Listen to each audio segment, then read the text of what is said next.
right, ladies and gentlemen, we are back, episode 5.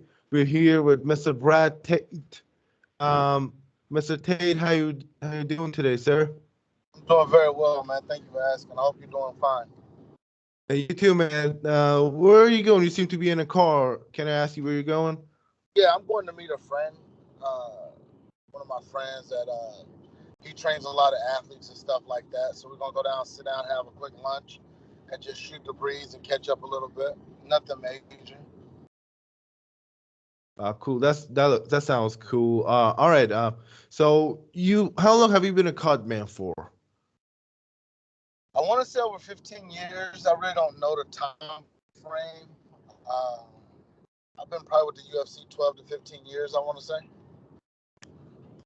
And how does that work? Do you get a contract or like are you like they pay you every time you step in a cage? How does that work?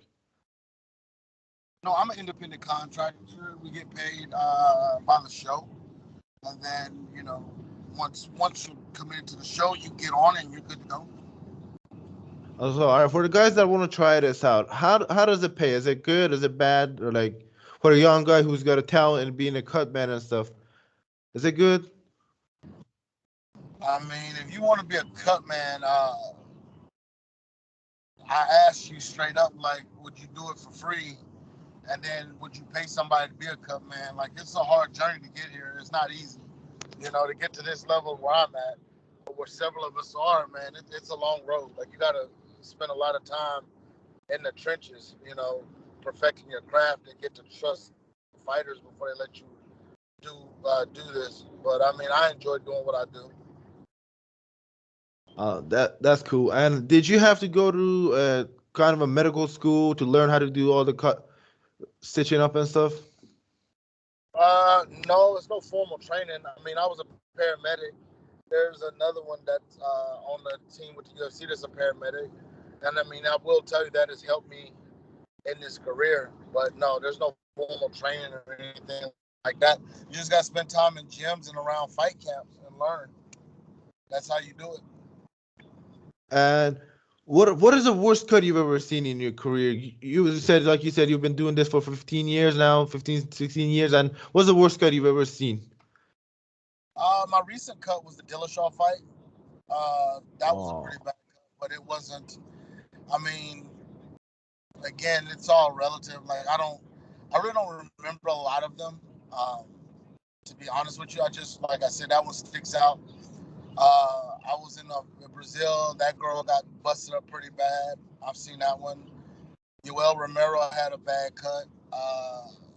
You know, so they all vary, man. They really do. Yeah, and have you ever been like doing doing your thing and the fighter was like he was mad, he got mad at you, like you hurt me or stuff like that? Have you ever experienced that?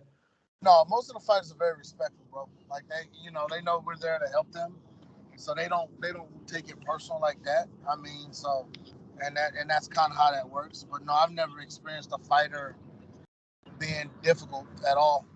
To be honest, they're actually professionals, man. I really enjoy working with them.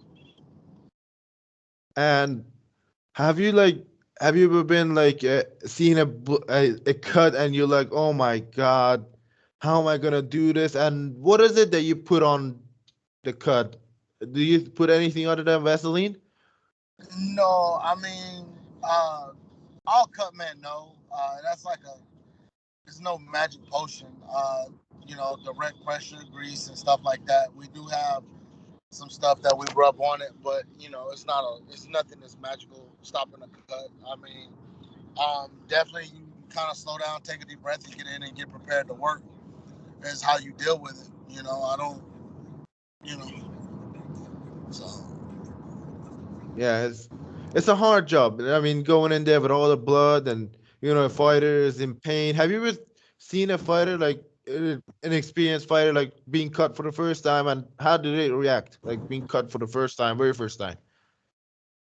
Uh, no, I mean, fighters typically be like, they'll question, like, am I cut? But again, man, everybody at that level are professionals. So they know what the sport is, they know what they signed up for. and that's how that works. It's really not that big of a deal. Are you there? Oh yeah, yeah, I'm there. I'm there. So have you ever like I'm sorry. Um, what was it like the most difficult cut? Like, are those cuts like the worst? What's the worst cut you've ever had that was the worst place that you could get a cut on? What's the worst place that you could get a cut on? A lot of guys typically say the eye. Um, the eye right in there where the eye is in the bridge by the nose is where they typically say is the worst one. So that right there is pretty important to stop that one. So that's the one that I would say that I've dealt with that kind of had me do a little bit of work. And when the fight when there's supposed when the doctor comes in and he wants to stop a cut, do you have a saying and like, hey man, I can do this. It's gonna be all right. You don't have to stop the fight because of the cut. Have you ever?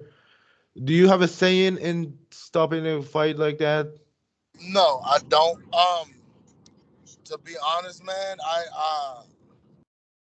I just go with what the doc says, and the docs typically trust us to do our job.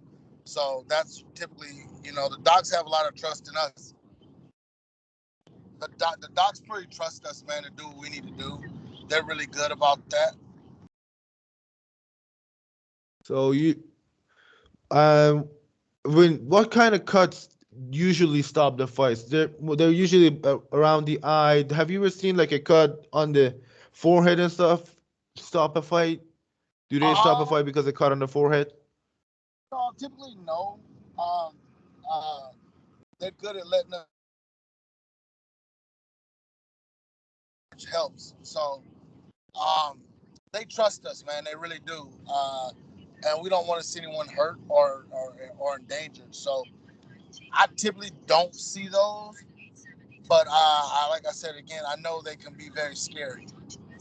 But you typically don't want And the cuts right there in the eyelid that's like going down. You don't want vertical cuts. oh yeah, that's bad. That's bad. One of my friends actually had a cut like that back like a couple months ago. We were in a tournament and he got cut bad. The cut man did a terrible job. He could not stop the bleeding. Like it was bad. And before the fight, when the fighters are outside the cage and you rub Vaseline on there, what's the reason for that? Because there are a lot of people that don't know the reason and they want to find out like what's the thing that you put on. What do you mean? They want to know what is to put on? Like before the fighter step in the cage, rub Vaseline on their face. Is that what's the reason for that? Like I know, but a lot of people out there they don't know. It's honestly to make the so they don't absorb all the blows, and it like so they don't really tear the skin, and that's what helps with that. That's why we put that on there. Yeah, right here. And how does that help? Like it just slips the punches to a degree and doesn't get I a mean, cut up. guys still get cut. It just helps with the so the glove, the leather doesn't really stick to the skin, and that's why.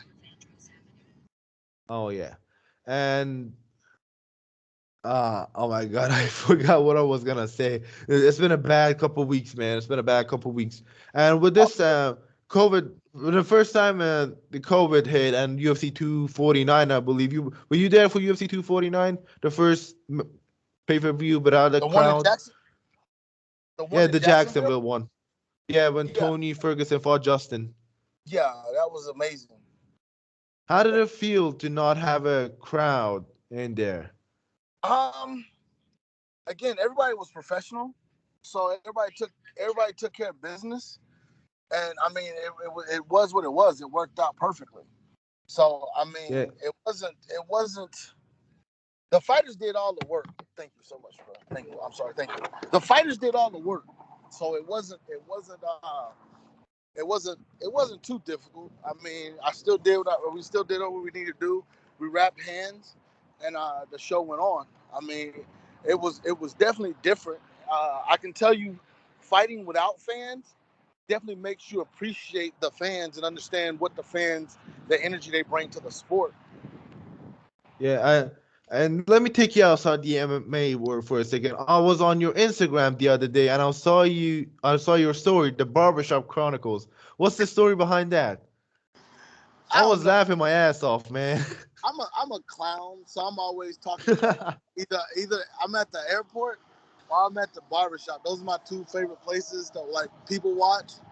So like again, I'm always there talking trash. So like when I go to the barbershop, the guy Teddy that I'm always teasing, he always catches Yeah, it. So I'm like, yo, it's about to go down, but it's the barbershop talk, man. I enjoy the barbershop. The barbershop's fun. You can get everybody at the barbershop either has advice or knows something in the barbershop. Everybody's a genius at the barbershop. We yeah. fix all the problems in the barbershop. And then Airport Chronicles is just me at the airport, people watching, talking mess. So I hope I don't offend people because I do talk a lot of trash. Yeah, with this cancel culture going on, man, they've been trying to cancel a lot of fighters, a lot of musicians, a lot of rappers. I don't know if you've seen recently some girl was talking about how they want to cancel Eminem, but she was against it. Like, what is going on with this word, man? Back in the day, you used to say what's on your mind, and nobody would give a shit. Right now, you can't say hi to a female without getting charged with sexual assault. What's going on? I don't really get in that political realm, brother. Like I said, I'm just an easygoing brother. So I mean, Yeah, man, that's great. again, I know what you're saying. I typically I was raised to just stay in my lane. So I figure if I stay in my lane, you know, I don't get in trouble. Sometimes, like I said, I'm opinionated, but I kind of pick and choose when I'm, you know, voice my opinion. And if I do voice my opinion, it's going to be around someone I trust. Yeah, that's exactly what's the problem with this word, man. And this go let's go back to the MMA word because I don't want to talk about cancel culture. We're an up and coming podcast, and I really don't want to get canceled because there are a lot of people out there because they believe that their opinion matters, their shitty opinion matters, and they should cancel everything. So let's not talk about that. Uh, if you had to pick one fighter to do the cut, first of all, do you pick who you gonna do the stuff with? No, we typically get a sign before we show up. Uh, they'll sign us, and then some fighters have preference. Like some guys request myself, others request other ones. So I mean, I don't get a say on who's at the cage and what time or what happens. And if you could choose one fighter, only one, to do all the cutman job on him, one fighter, just one. Are you asking me who? Who would you like to do all this stuff with? Like one fighter. If they say, "All right, Brad, you're gonna pick your fighter for one time. This one time, who you gonna pick?" Uh, I typically don't. I don't. I don't distinguish between that, man. I just enjoy the show. So when I show up, I'm ready to work. So I don't. I mean, to see if I have a fan favorite, I'm a fan of the sport and I'm a fan of the fighter. I really appreciate what they do. So for me, man, just to be there working with those guys is kind of like that's kind of the caveat of it. That's what's fun about the whole show. Like seeing these fighters. Like I mean, you gotta understand. Like yeah, it is a sport, but like I'm around UFC staff and the UFC fighters more than I am with my family. So it is a Yes. family away from my own family. So like when I see these guys, man, every couple of months, I'm like, hey, what's going on? And, you know, is this still the same situation you were dealing with over here? And you get to learn people. So, I mean, and then you become friends with their families, and it's a very close knit operation, to be honest with you. So as far as favors go, man, I just enjoy being in the corner and working with the guys. To be honest with you, I enjoy every event. I love when I know I'm getting ready to work an event. I get excited about it. That's great. And what's your favorite UFC event from UFC one to UFC 270? All the fight nights. Which one was your favorite? Each, Like number one? each fight is different. The fight that we had in Jacksonville when they allowed fans back was surreal. That was like a crazy, Yeah. crazy. The fans have been missing us for a year, and they were allowed back in the arena. So that energy was good. First time in Brazil was amazing to see those crowds. First time in Canada was amazing, just to see how different countries react to the MMA world. So I mean, each event brings a different energy to it. I remember the first time when Connor fought Jose, and that was there. So I mean, those fights were just different because the energy and the people. I'm a big fan of Nashville. I love fighting in Nashville. Like those fans are phenomenal. So that's it, man. I like to interact with the fans. I mean, people that really appreciate MMA. So that's what makes the sport so fun. Yeah, and I saw you do put Vaseline on that kid's face. He was like so happy. Like when you put the Vaseline on that kid's face, it's all over Instagram, and you also uploaded it.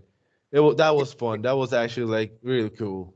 Again, man, it's just fun. It really is a fun part, and being at the show and seeing how people love the sport and they love the fighter, win, lose, or draw, and they all have their opinion going into the fight, but after the fight, they show so much respect to the athletes and the people that put on the show, which is a great feeling.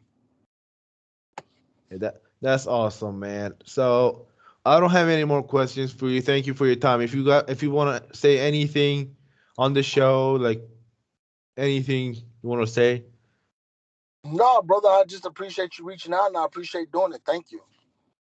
And I apologize for all the trouble that I put you in, the technology and shit, Zoom, Skype, and Instagram, all that stuff. I apologize for that.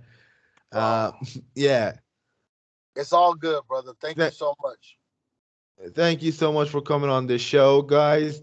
Brad Tate, he's one of the best cutmans in the world. I'm sorry. Go follow him on Instagram and Twitter, everything you got. Thank you for your time, Brad, and maybe see you again. Maybe I'll see you in the octagon as a fighter. I'm an up and coming fighter. Like, I would love it if you be my cutman, man.